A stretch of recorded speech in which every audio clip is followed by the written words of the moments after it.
Assalamualaikum warahmatullahi wabarakatuh. Wabiswari sadri wa yassir li amri wahlul 'uqdatam min lisani yafqahu qawli amma ba'du. Mahasiswa hibrid semua, selamat berjumpa kembali dengan frekuensi yang sama seperti frekuensi minggu-minggu kemarin, yaitu frekuensi silaturahim. Karena dengan silaturahim kita akan dipanjangkan umurnya yang berkah, amin. Akan diluaskan rezekinya yang berkah, amin. Juga kita akan dimudahkan segala urusannya oleh Allah Subhanahu wa taala, termasuk urusan menuntut ilmu ini. Amin amin ya rabbal alamin. Mahasiswa hibrid semua, minggu kemarin kita sudah belajar tentang proses kognitif kompleks gitu ya. Jadi bagaimana itu daya pikir manusia itu secara kompleks, bukan secara sederhana gitu. Nah, minggu ini Bapak ingin menjelaskan tentang motivasi, pengajaran, dan pembelajaran. Apa itu motivasi? Motivasi itu adalah sesuatu yang paling mendasar yang harus ada dalam proses belajar. Karena hasil belajar akan optimal bila ada motivasi gitu ya. Jadi motivasi itu adalah suatu dorongan yang paling mendasar. Kemudian ada juga definisi motivasi itu selalu bertalian dengan suatu tujuan. Kita mempunyai tujuan itu pasti ada motivasinya. Kemudian fungsi motivasi sebagai pendorong untuk berbuat sesuatu dari setiap aktivitas yang dilakukan. Penentu arah perbuatan, yakni ke arah tujuan yang ingin dicapai. Menyeleksi perbuatan, pendorong usaha untuk mencapai prestasi. Motivasi anak itu berbeda-beda. Ada motivasi itu tidak timbul tiba-tiba, tetapi motivasi itu harus ditumbuhkan oleh guru gitu. Walaupun ada dua jenis motivasi, ada motivasi intrinsik yang ada di dalam diri masing-masing manusia dan ada motivasi ekstrinsik yang harus dan timbul itu dari lingkungannya, baik lingkungan keluarga, lingkungan sekolah, dan lingkungan masyarakat. Bagaimana memahami dan mengenali siswa sebelum pelaksanaan proses pembelajaran? Bagaimana motivasi belajar dalam kaitannya dengan proses kegiatan belajar mengajar? Bagaimana aspek dalam motivasi belajar? Bagaimana usaha meningkatkan motivasi belajar? Nah, rumusan-rumusan masalah ini kita harus jawab. Tadi sudah disinggung sedikit, ada dua jenis motivasi, yaitu motivasi intrinsik dan motivasi ekstrinsik. Motivasi intrinsik itu diwujudkan semula jadi daripada rangsangan dari dalam gitu. Terdiri dari dorongan dan minat seseorang individu untuk melakukan sesuatu aktivitas tanpa berharap atau meminta imbalan gitu. Itu motivasi intrinsik karena itu dari dalam. Kemudian motivasi ekstrinsik itu diwujudkan dari rangsangan luar dengan tujuan menggerakkan orang untuk melakukan sesuatu aktivitas yang akan membawa faedah kepadanya. Berbeda antara motivasi intrinsik yang dari dalam dan motivasi ekstrinsik itu dari luar gitu ya. Motivasi ekstrinsik ini boleh dirangsangkan di dalam bentuk-bentuk seperti memberi peneguhan positif gitu. Jadi kita bisa memberikan motivasi kepada seseorang dan itu termasuk motivasi ekstrinsik. Mencipta yang mereka bentuk itu. Kemudian ada motivasi yang dipengaruhi oleh desakan atau keperluan. Nah, kita juga terkadang suka termotivasi karena ada desakan-desakan itu. Jadi desakan itu tindakan atau perubahan tingkah laku akibat satu persatu keperluan fisiologi yang tidak dipenuhi. Misalnya kita ada kebutuhan fisiologi yang tidak dipenuhi, makan. Nah, karena desakan keperluan itu, maka kita termotivasi untuk mencari makan. Bagaimana cara mencari makan? Karena desakan keperluan. Nah, ini salah satu faktor yang mempengaruhi motivasi. Motivasi dengan desakan dan keperluan. Kemudian ada motivasi yang dipengaruhi dengan sikap, harapan, dan aspirasi. Jadi apabila kita mempunyai harapan, maka kita akan timbul motivasi untuk mencapai harapan itu. Begitu juga dengan sikap. Sikap kita yang lebih baik itu akan menimbulkan motivasi gitu ya. Begitu juga dengan aspirasi. Tahap aspirasi seseorang merujuk kepada penilaian yang subjektif gitu. Ada suatu aspirasi ini akan tumbuh motivasi gitu dari aspirasi itu. Nah, adapun implikasi teori motivasi pencapaian terhadap pengajaran dan pembelajaran itu, diantaranya ada motivasi pencapaian boleh dipupuk melalui proses pembelajaran. Jadi motivasi itu juga akan bisa dipupuk melalui proses pembelajaran.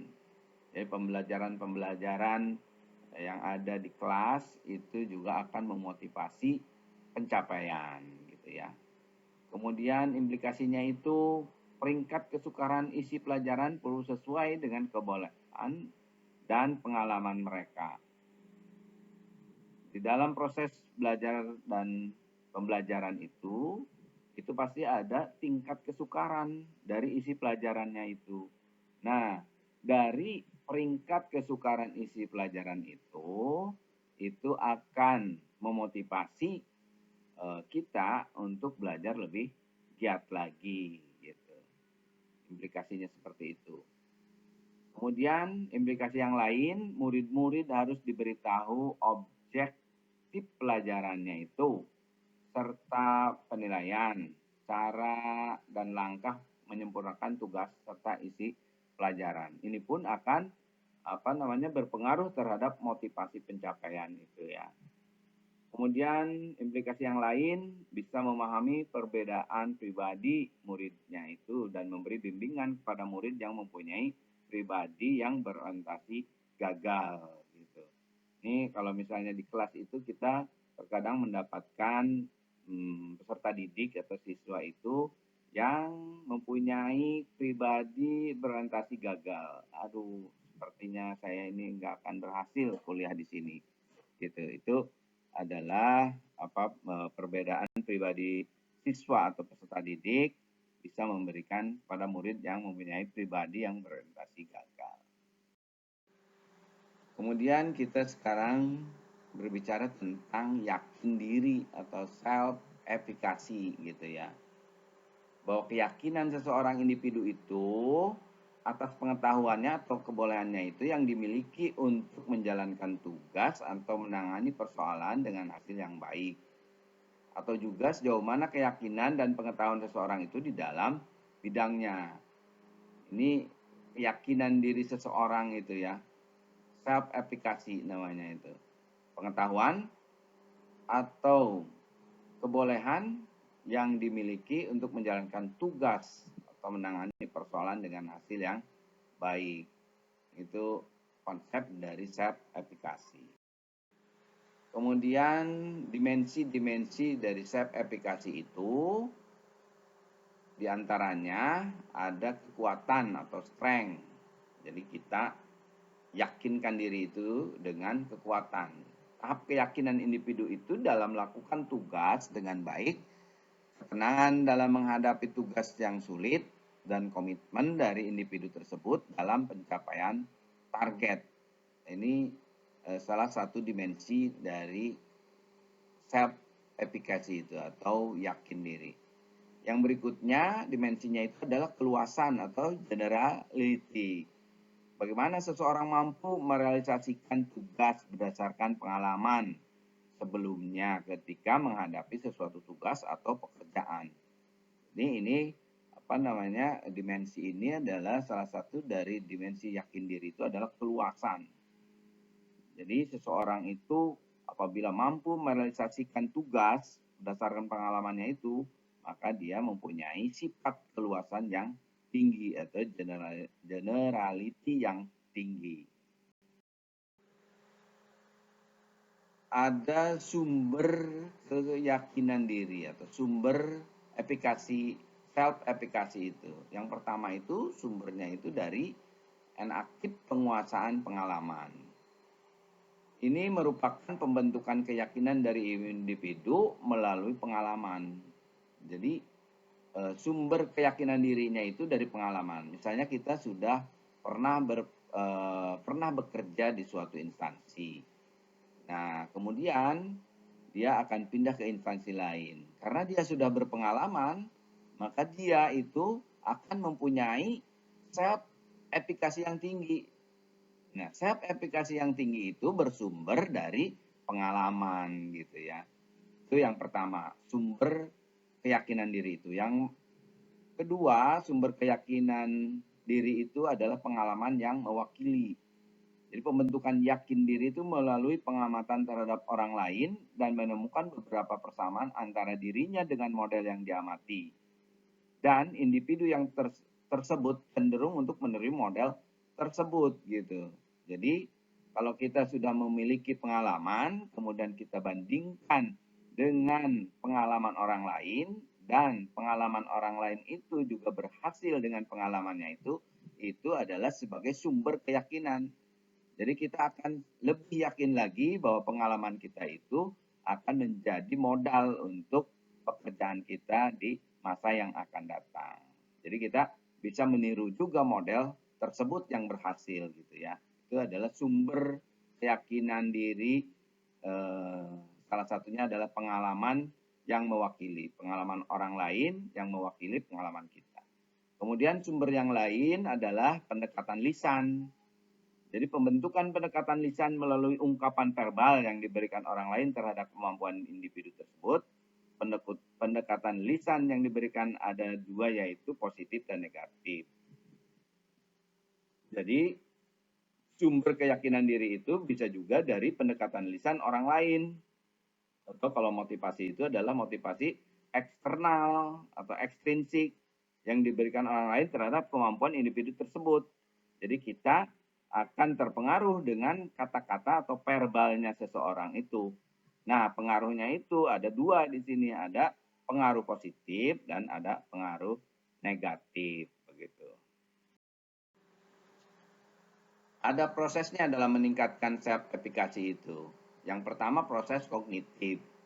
Melalui proses kognitif, individu akan membuat persepsi keberkesanan diri yang dimilikinya. Keyakinan diri ini mempengaruhi pola pemikiran individu tersebut. Ini proses dalam meningkatkan keyakinan diri.